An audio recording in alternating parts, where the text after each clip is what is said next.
Welcome in, Cracked fans, to the XS Tennis Village in Chicago. We are live for this year's Women's Division I National Indoor Championships. Joining me on video now is ITA Tennis CEO Tim Russell. Mr. Russell, welcome to our Cracked Interviews format.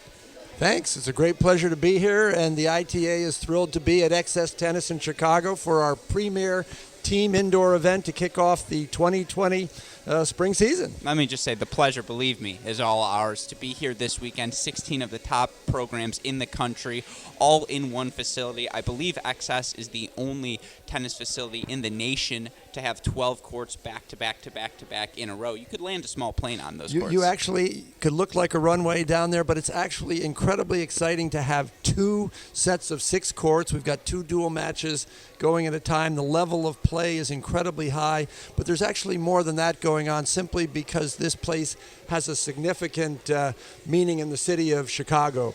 Kamau Murray and the founding fathers and mothers of Chicago have decided to commit to tennis in an interesting part of town here on the south side, and we're just thrilled to bring 16 of the best college teams here to XS Tennis. And you can understand why this facility would bring out the best in someone's game. I think I was reading the numbers. It's like 47 players who have trained here over the past couple of years have gone on to scholarships, something like $9 million in scholarship funds for those players. So, and we're looking forward to talking to the XS team later on in the weekend. But on the ITA front, it's an exciting time. 2020 season now officially kicked off. Kickoff weekend in the books. This is the first of, I want to say, maybe 4 straight weekends of national indoors. The men next week in Madison, D3 and D2 as well. How are we feeling headed into this 2020 season? Well, we're feeling really great. We actually like to say that other than the U.S. Open, we think that the college dual match is the greatest property in American tennis. And we like to think that these championships, D1, 2, and 3, actually feature the best in all the divisions. One of the things the ITA is proud about is that we serve all of college tennis. So we have Division 1, 2, 3, NAIA, junior college.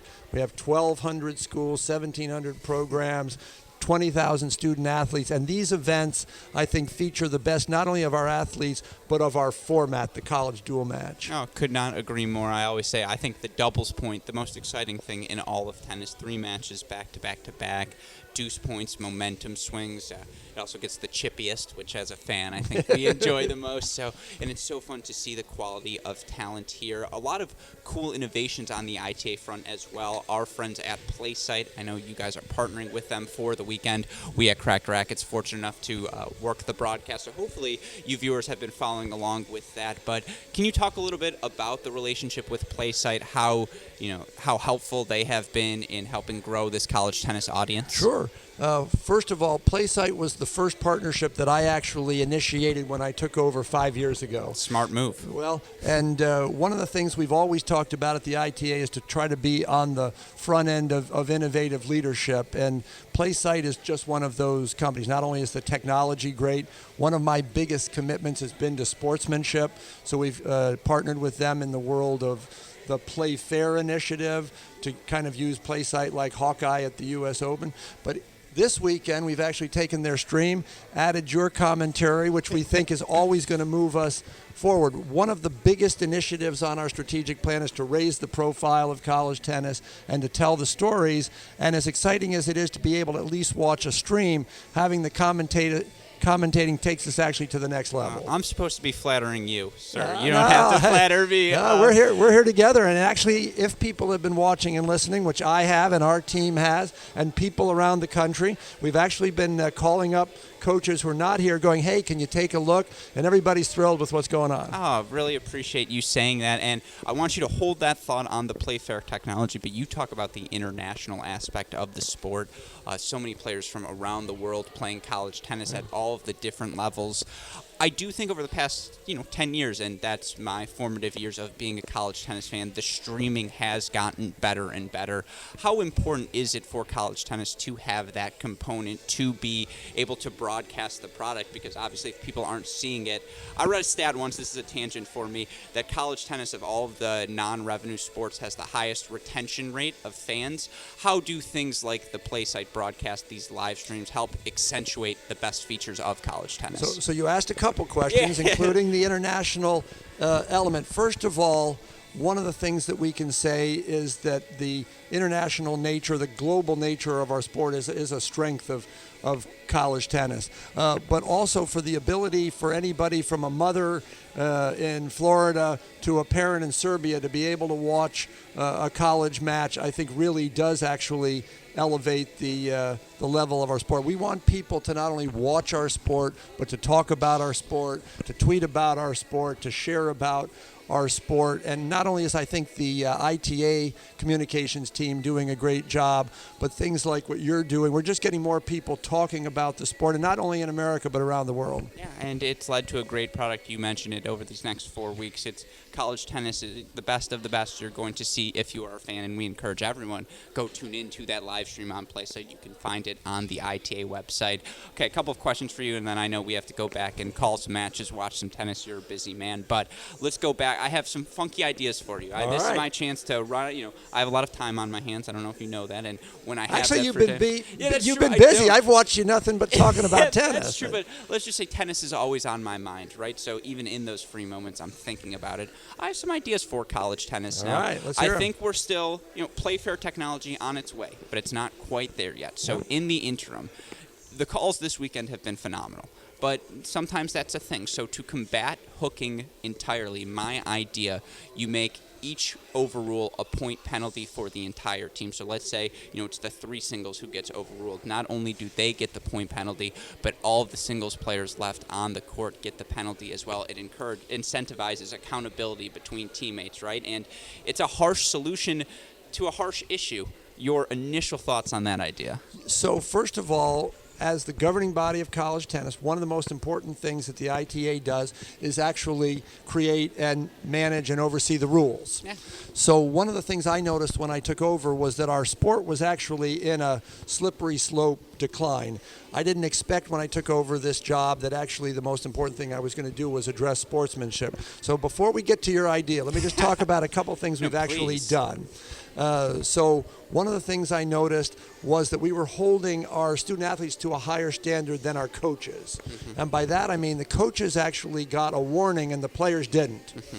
So one of the things I asked our coaches and our operating committee and our rules committee is, why are we holding the students to a higher standard? So last year we actually got rid of the coach's warning. Mm-hmm. What I was watching in matches was the coaches were using their warning as like a free FU. To go after. And so all of a sudden, boom, that has cleaned that up. I don't know if people are paying attention this weekend, but we're on a pilot test for the officials being able to overrule without an appeal. Mm-hmm. So one of the things I liked at the start of your question was when you said, hey, things have been great this weekend. One of the things that I believe all leaders do is model the way, and I think at these championships we've actually had a good level of sportsmanship, not only from the student athletes, but we've got our best officials here. But to your question, what happens when we go out to next week and all the dual matches around the country? So one, I charge at all the banquets. I encourage the coaches and the student athletes to be the leaders at their site.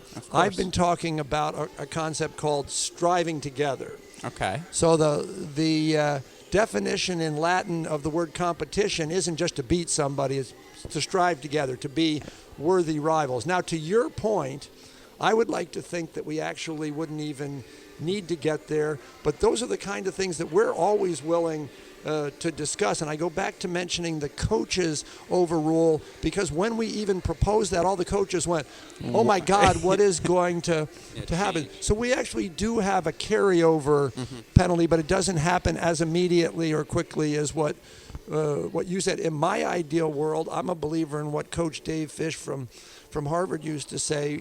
He used to think we actually didn't even need officials if we actually got. I mean, that's the honor of our sport. But I don't think your idea is a crazy one. I would hate to think, though, that we have to actually litigate everything by putting everything in the rules. Because sadly, I will say that a bunch of people try to figure how to get around, of course, all the rules. But I think you raise a really good point, and we'll talk about it. All right. Look, I will take that as a victory. From here, it's just going to get funkier and funkier. So all right. A little funnier now, the coin toss. Okay. I think we can do a little bit better.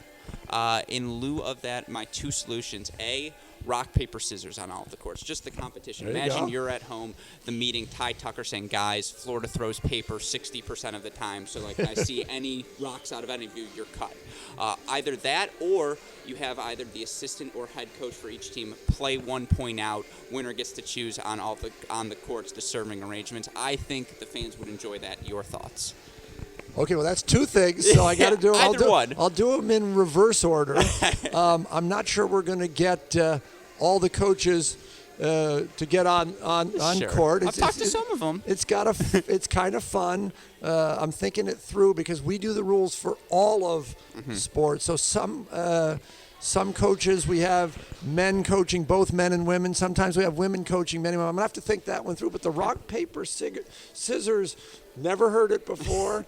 I'm willing to always ponder it. I'm just trying to always think of the downside. Have you given any thought to why it the might downside not is work? you did it on 2, and you're like, no, I did it on shoot. Like, that's the only thing is you have to clarify, hey, it's on shoot. All right. Yeah, so, all right. But that's it. I mean, that's minimal downside. All right, well, I'm just because one of the things I try to say as a leader is you want to not only think about the intended consequences, but the unintended consequences. So I don't want to give too much of a initial commitment, and all of a sudden the people are saying, you remember that video we did at XS Tennis? I think you were a little too affirming. I've said I'll ponder it.